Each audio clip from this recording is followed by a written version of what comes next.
জুলাই সনদ বাস্তবায়নের ভেতরে কি কি করা আছে, এগুলো কতজন হুম, নাগরিক আপনার জানেন? আপনার দেশের নাগরিক তো বলতে পারবে না যে ভুটানের রাজধানীর নাম কি।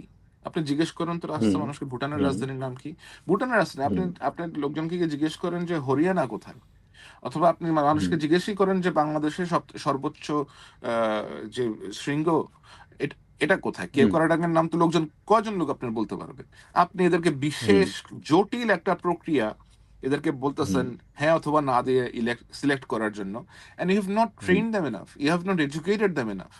So why are you doing this in a so rushed way? তাই না? He could have set a mandate যে এটা আগামী ২ বছরের মধ্যে করতে হবে গণভোট।